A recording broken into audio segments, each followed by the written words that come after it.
Kita telah memahami bahwa sosiologi berkembang dan dapat berubah sesuai dengan kemajuan zaman. Oleh karena itu, sosiologi memiliki banyak teori dari para ahli yang dapat menjadi pedoman awal dalam mempelajari perkembangannya. Siapa saja tokoh dan teori yang memiliki peran penting dalam perkembangan sosiologi? Berikut pembahasannya. Teori adalah pendapat yang didasarkan pada penelitian dan penemuan yang didukung oleh data dan argumentasi. Data dan argumentasi tersebut telah dibuktikan kebenarannya melalui metode ilmiah yang terdiri atas proses perumusan, pengembangan, dan pengevaluasian. Di dalam sosiologi, teori memiliki peran penting karena harus dapat dijadikan sebagai landasan bagi penyusunan deskripsi analisis yang menjabarkan gejala sosial. Sosiologi memiliki beberapa tokoh pencetus teori sosiologi yang terbagi dalam dua kelompok, yaitu tokoh dan teori sosiologi klasik dan tokoh dan teori sosiologi modern. Sosiologi klasik berkembang hingga akhir abad ke-19 Masehi. Tokoh dan teori yang berkembang pada masa sosiologi klasik adalah sebagai berikut. Auguste Comte. Auguste Comte lahir tanggal 19 Januari 1798 di Montpellier, Prancis. Ayahnya, Louis Comte, ialah seorang pejabat pajak dan ibunya, Rosalie Boyer, ialah seorang yang taat beragama. Sejak kecil, Comte melihat perbedaan yang mencolok antara agama Katolik yang dianutnya dan pemikiran keluarga kerajaan yang berkuasa. Akibatnya, Comte terpaksa meninggalkan Paris dan berhenti dari sekolahnya di École Polytechnique. Pada bulan Agustus 1817, Comte belajar sekaligus bekerja sebagai sekretaris Claude Henry de Rouvroy yang memiliki gelar Comte de Saint-Simon. Melalui Saint-Simon, Comte masuk ke dalam lingkungan kaum intelek. Namun, pada tahun 1824, Comte memutuskan meninggalkan Saint-Simon karena merasa ada ketidakcocokan dalam pertemanan mereka.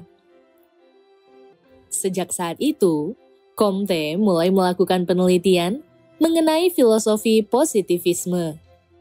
Melalui prinsip positivisme, Comte membangun dasar aplikasi metode ilmiah dalam ilmu sosial yang digunakan oleh para akademisi saat ini sebagai sarana dalam memperoleh kebenaran.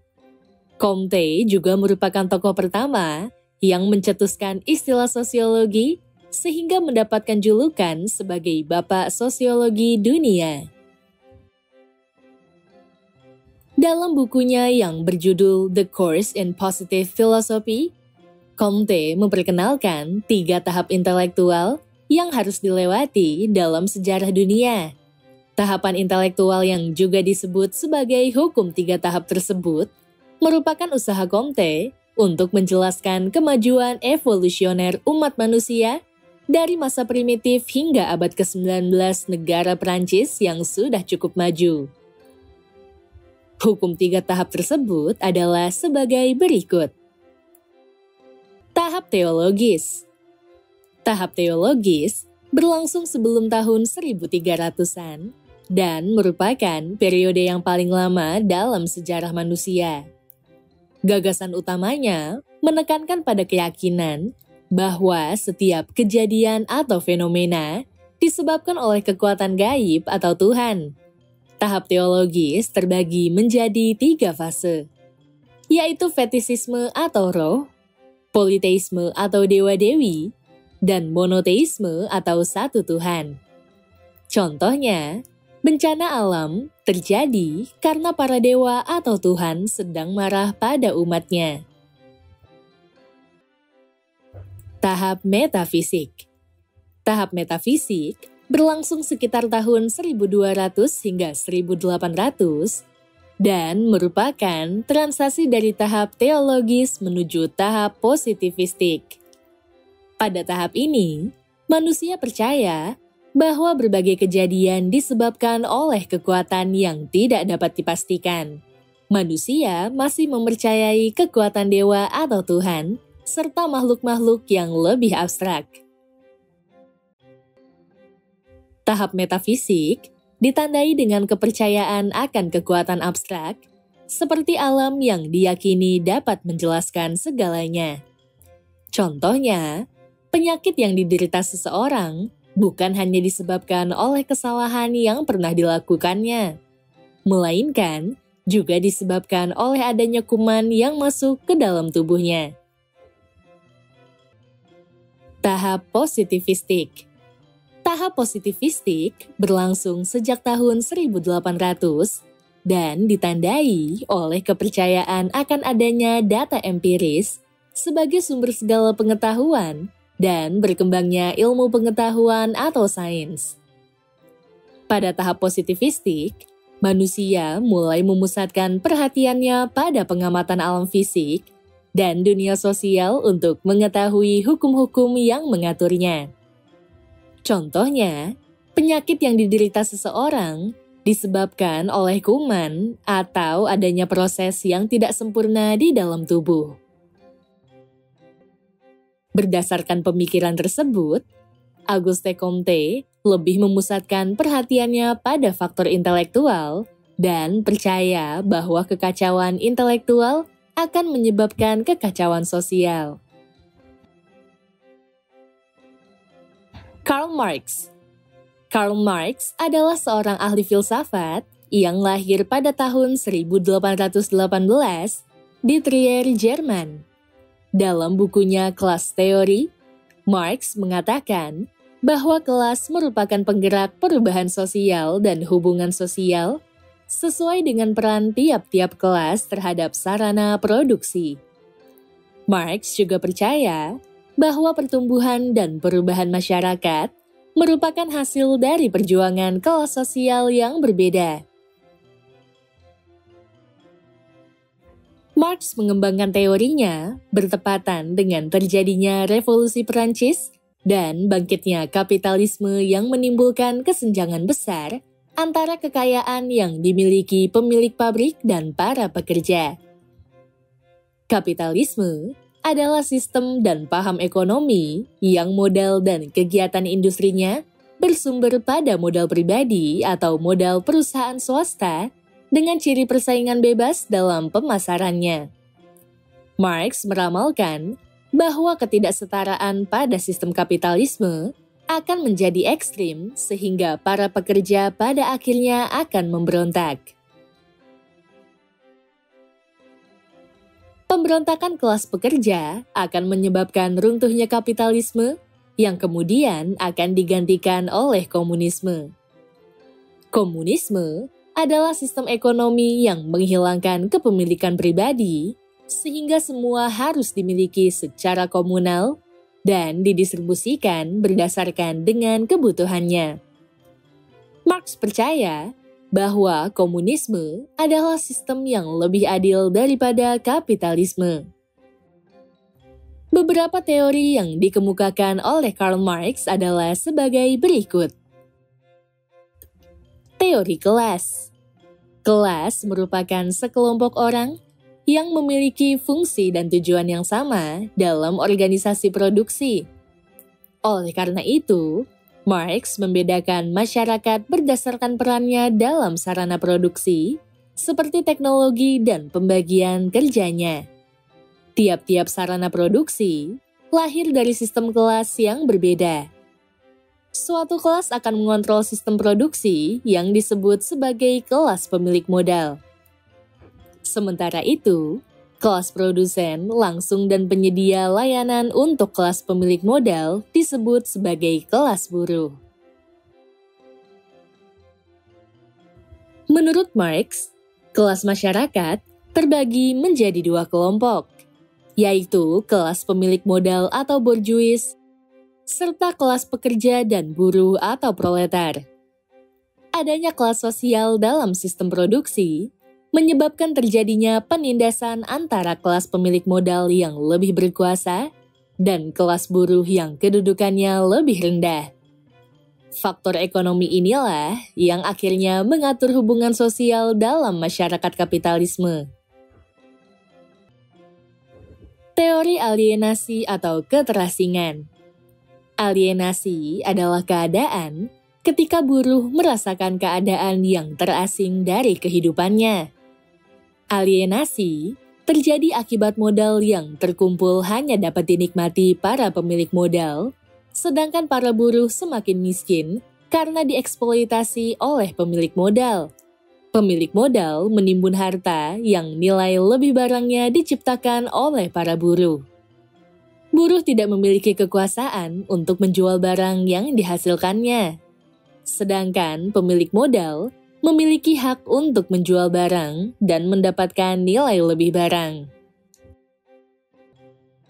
Alienasi yang dialami kaum buruh dalam bidang pekerjaan meliputi alienasi dari hasil produksi, alienasi dari proses produksi, alienasi dari dirinya sendiri, serta alienasi dari lingkungan masyarakat dan pergaulan. Alienasi dari hasil produksi. Alienasi dari hasil produksi mengacu pada keterasingan yang dirasakan para pekerja terhadap barang hasil produksinya sendiri. Contohnya, buruh sepatu memproduksi sepatu berdasarkan desain dan cara pembuatan yang ditentukan oleh pemilik modal, sehingga buruh memandang sepatu buatannya sebagai benda asing. Sementara itu, upah yang dihasilkan seorang buruh juga belum tentu dapat digunakan untuk membeli sepatu buatannya tersebut. Alienasi dari proses produksi mengacu pada keterasingan yang dirasakan para pekerja terhadap proses produksi. Contohnya, proses pembuatan sepatu di pabrik sepatu memiliki beberapa fase, seperti pemotongan bahan mentah dan penjahitan. Para buruh di bagian pemotongan bahan mentah akan terjebak pada tugas yang sama secara berulang setiap hari. Menurut Marx, aktivitas yang berulang tersebut akan mematikan kebebasan fisik dan pikiran buruh, sehingga membuatnya merasa tidak bahagia dan terasing dari tugas kesehariannya. Alienasi dari dirinya sendiri mengacu pada keterasingan yang dirasakan oleh para buruh terhadap sifat dasar manusia yang ada dalam dirinya. Contohnya, proses produksi yang dilakukan oleh para buruh bertujuan untuk mendapatkan upah agar dapat bertahan hidup. Namun, dalam mendapatkan upah tersebut, para buruh tidak memiliki kebebasan dalam proses produksi. Tidak adanya kebebasan dalam proses produksi inilah yang menurut Marx sebagai keterasingan dari sifat dasar manusia. Alienasi dari lingkungan masyarakat atau pergaulan mengacu pada hilangnya kebebasan untuk berinteraksi dan bersosialisasi dengan individu lain yang merupakan sifat dasar manusia atau masyarakat.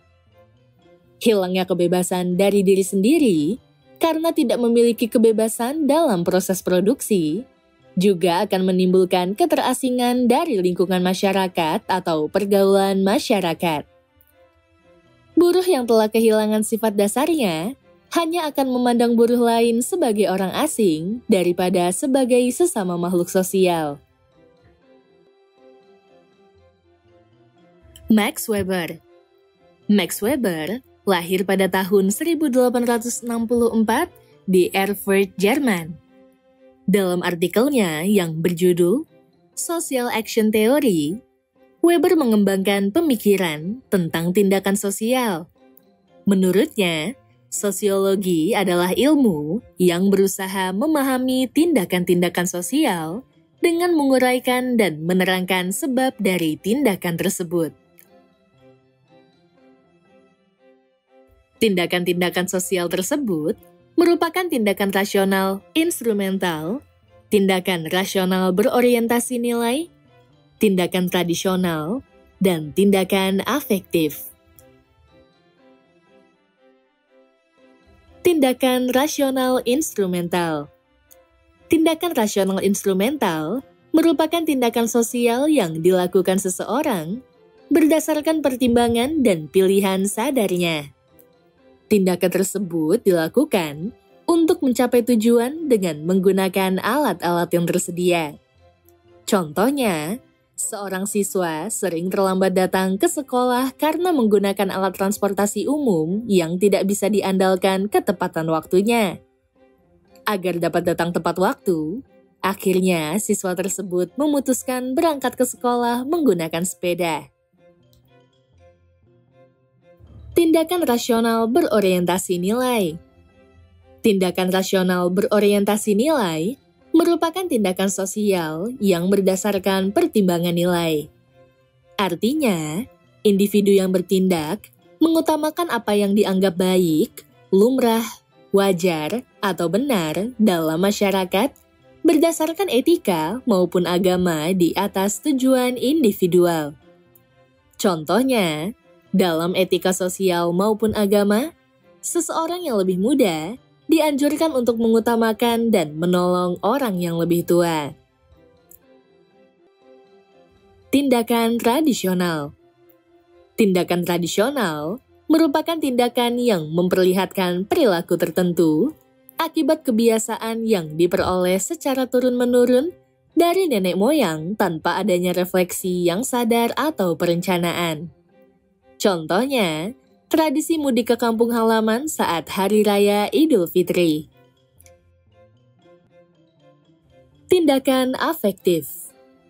Tindakan afektif merupakan tindakan sosial yang didominasi oleh perasaan atau emosi tanpa refleksi intelektual atau perencanaan sadar.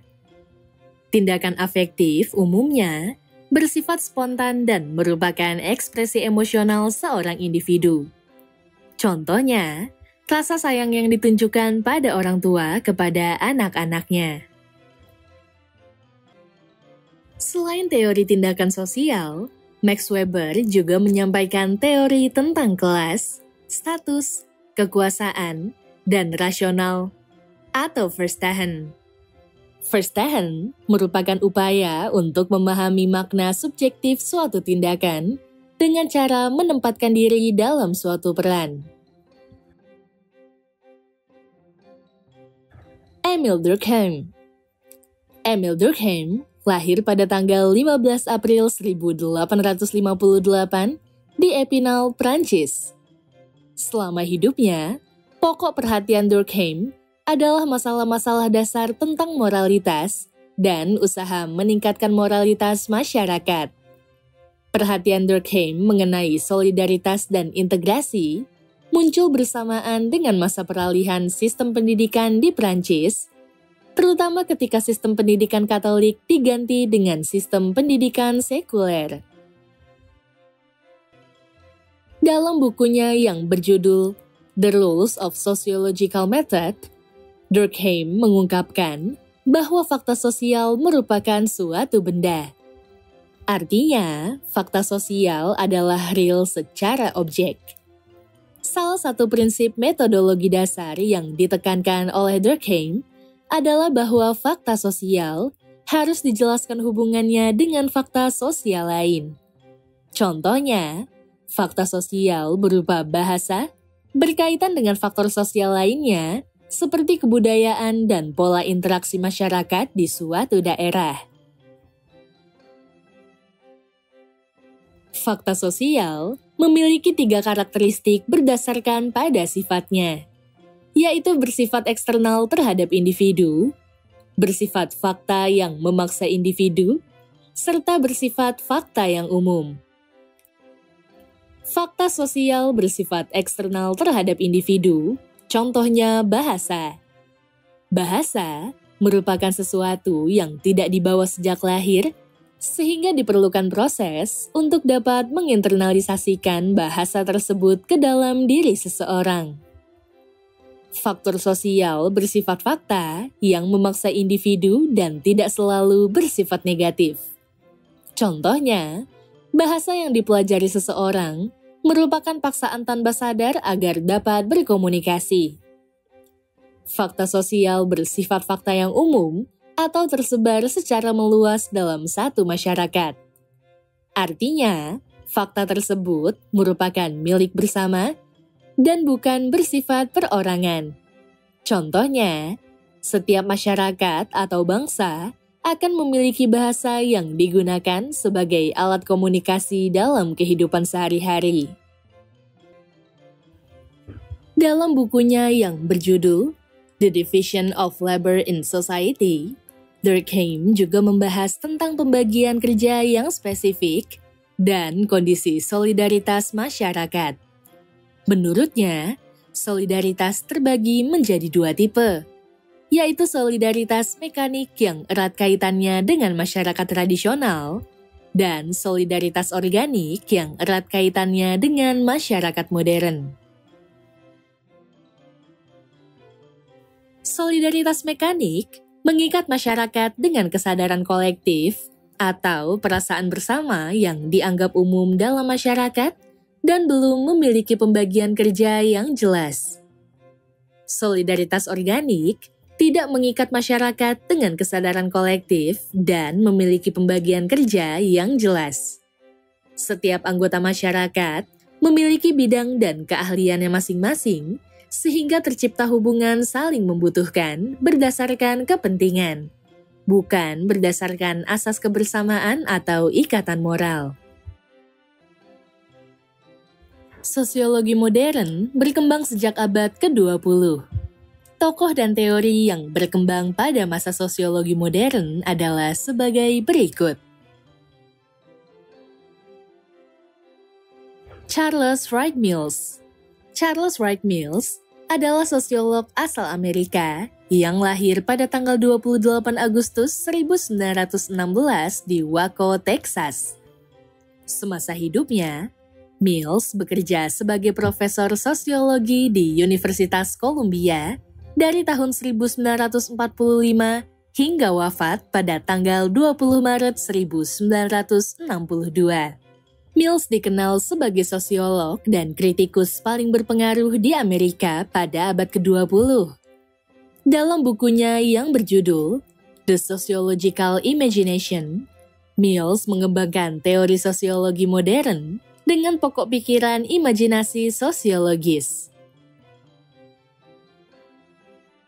Ketika menulis imajinasi sosiologis, Mills mencoba membedakan dua konsep realitas sosial antara individu dan masyarakat. Melalui imajinasi sosiologis, Mills ingin agar individu memiliki kemampuan dalam membedakan kesulitan atau troubles dan masalah atau issues karena keduanya memiliki perbedaan. Troubles merupakan perkara yang bersifat pribadi atau private, dan issues merupakan perkara yang berkaitan antara kehidupan individu dan lingkungannya. Louis Alfred Kosser. Louis Alfred Kosser dilahirkan pada tahun 1913 di Berlin, Jerman. Kosser dikenal melalui bukunya yang berjudul The Functions of Social Conflict atau Fungsi dari Konflik Sosial. Menurut Kosser, konflik bukanlah sebuah disfungsi atau penyimpangan dan fenomena yang harus dihilangkan, sebab konflik timbul akibat adanya suatu tujuan. Konflik dapat berfungsi untuk memperkuat kelompok yang memiliki struktur longgar, karena konflik dapat menghasilkan kohesi yang mengarah pada serangkaian aliansi dengan kelompok lain.